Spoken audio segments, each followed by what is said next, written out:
যে মানুষটি তার জীবনের শেষ রক্তবিন্দু দিয়ে পুঁজিবাদের টুটি চেপে ধরতে চেয়েছিলেন, আজ সময়ের কি নিষ্ঠুর পরিহাস।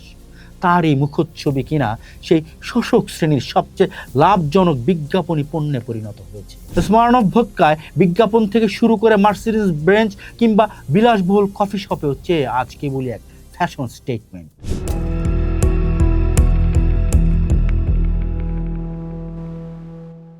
যখন মানুষ একটু একটু করে আমাকে প্রত্যাখ্যান করতে শুরু করলো, বন্ধ করে দিল তাদের দ্বার আর বন্দর, যাতে আমার হাতের ঝর্ণা তাদের সে আহত অস্তিত্বহীনতাকে স্পর্শ করতে না পারে, তখন আমি শুরু করলাম পথ থেকে পথে ঘোরা, নদী থেকে নদীতে, শহর থেকে শহরে, শয্যা থেকে শয্যায়।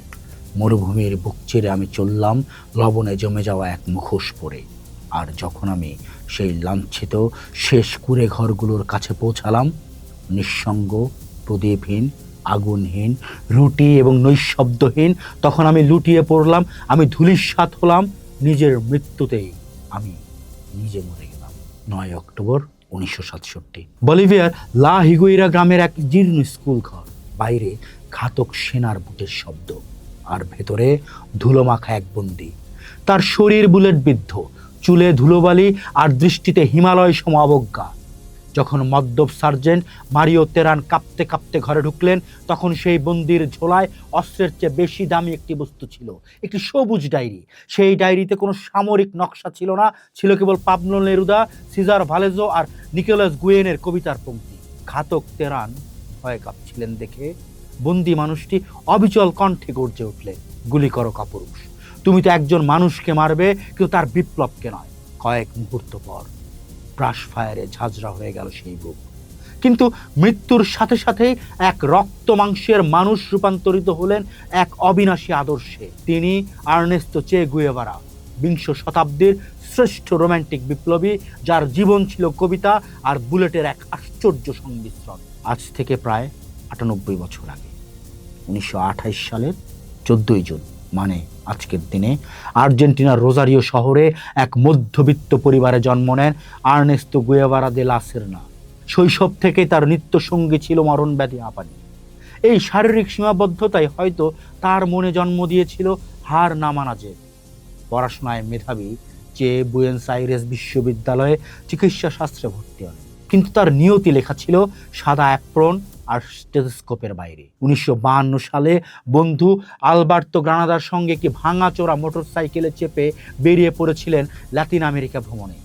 8000 মাইলের সেই দীর্ঘ সফর তাকে দেখালো খনি শ্রমিকদের উপর অকথ্য নির্যাতন আর সাধারণ মানুষের আহত অস্তিত্বহীনতা। পাবলো নেরুদার কবিতার মতো তখন তিনি মানুষের যান্ত্রিক চলন থেকে মুক্তি খুঁজতে চাইলেন। ডায়েরিতে লিখলেন, আমি আর আগের মানুষটি নেই।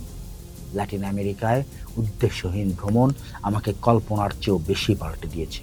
1955 সাল, মেক্সিকো সিটিতে রাজনৈতিক আশ্রয়ে থাকাকালীন চের সাথে দেখা হলো কিউবান তরুণ নেতা ফিদেল ক্যাস্ট্রো।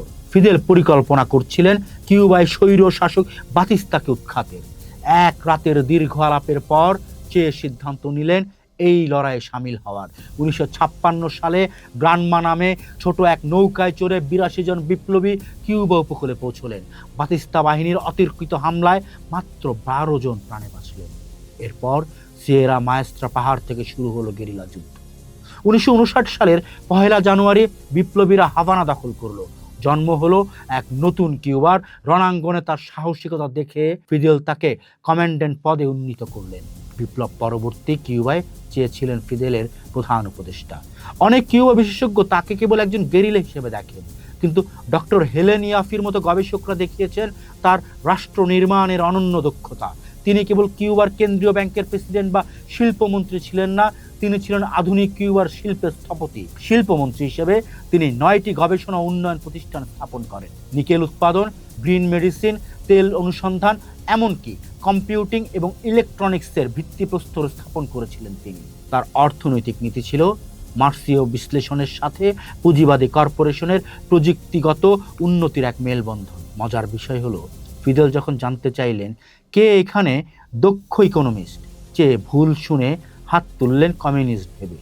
এভাবেই তিনি ব্যাংকার হয়ে গেলেন, কিন্তু এসির নিচে বসে ফাইল সই করা তার ধাতে ছিল না। তিনি বিশ্বাস করতেন বিপ্লব কোনো পেকে পড়া আপেল নয় যে সময় হলে মাটিতে পড়বে, একে অর্জন করতে হয়।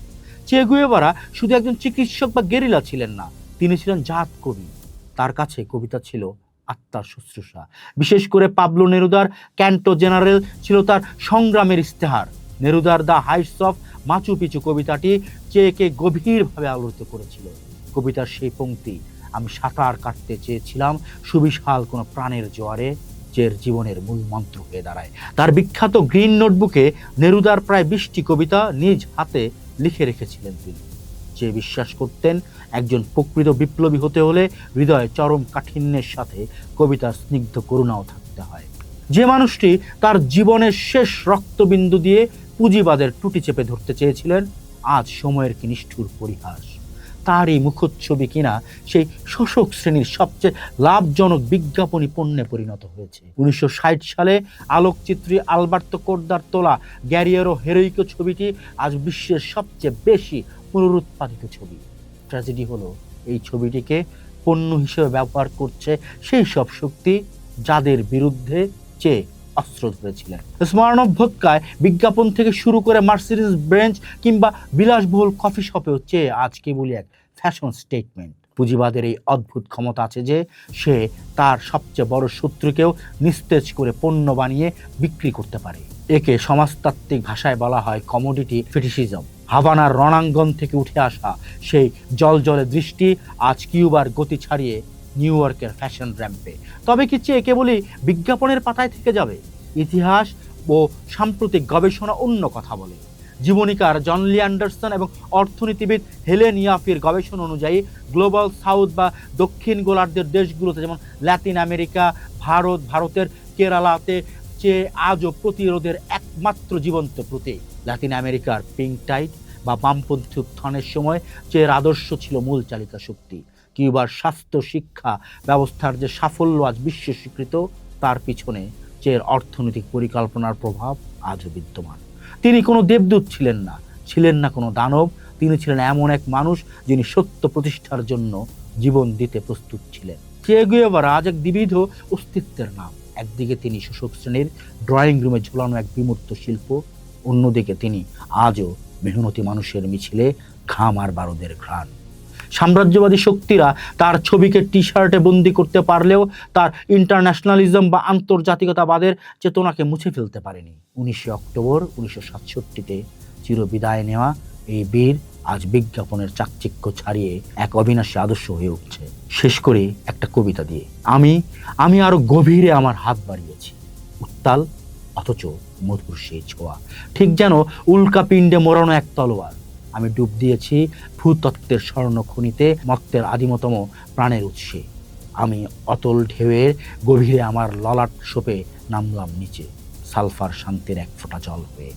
আর অন্ধ মানুষের মতো ফিরে এলাম সেই জয়ী ফুলের ঘ্রাণে, মানব জাতির এই ক্ষয়ে যাওয়া বসন্তের উদ্যানে।